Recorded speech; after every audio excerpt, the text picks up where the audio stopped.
your mama, daddy, or your pastor or apostle have been doing all that giving, have y'all seen an angel or a vision yet? Acts 10 said there was a certain man in Caesarea called Cornelius, a centurion of the band called the Italian band, a devout man, and one that feared God with all his house, which gave much alms to the people and prayed to God always. He saw in a vision, evidently about the ninth hour of the day, an angel of God coming into him and saying unto him, Cornelius. And when he looked on him, he was afraid and said, What is it, Lord? He said unto him, Thy prayers and thy alms are come up for a memorial before God. And now send men to Joppa, and call for one Simon, whose surname is Peter.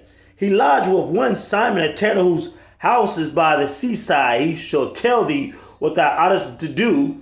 And when the angel which spoke to Cornelius was departed, he called two of his household servants. And when the angel which spoke to Cornelius was departed, he called two of his household servants and a devout soldier of them that awaited on him continually. And when he had declared all these things unto them, he sent them to Joppa.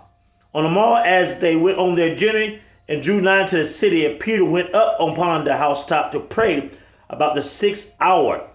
And he became very hungry and had eaten. But while they made ready, he fell into a trance and saw a heaven open and a certain vessel descending unto him, as it had been a great sheet knit at the four corners and let down to the earth, wherein were all manners of four-footed beasts of the earth, and wild beasts, and creeping things, and fowls of the air.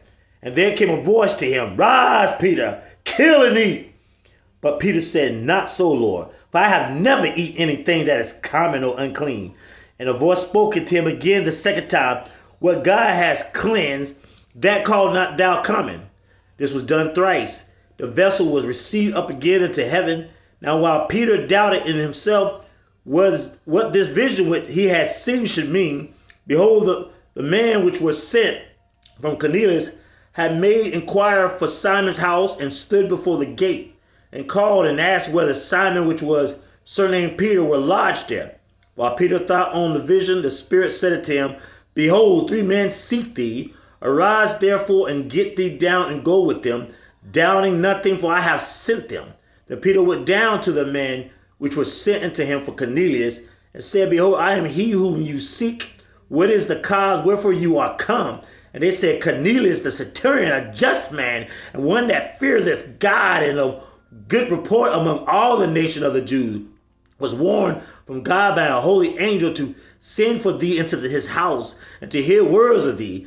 Then called he them and lodged them. And on the morrow Peter went away with them. A certain brother from Joppa accompanied him. And the morrow after they entered into Caesarea, and Cornelius waited for them, and had called together his kinsmen and near friends.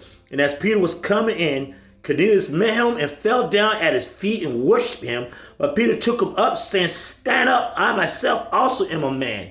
And as he talked with him, he went in and found many things were come together, and said it to them, You know how that is unlawful thing for a man that is a Jew to keep company, nor come to one another nation. But God has showed me that I should not call any man common or unclean. Therefore came I unto you without gainsaying as soon as I was sent for. Ask therefore for what intent you have sent for me.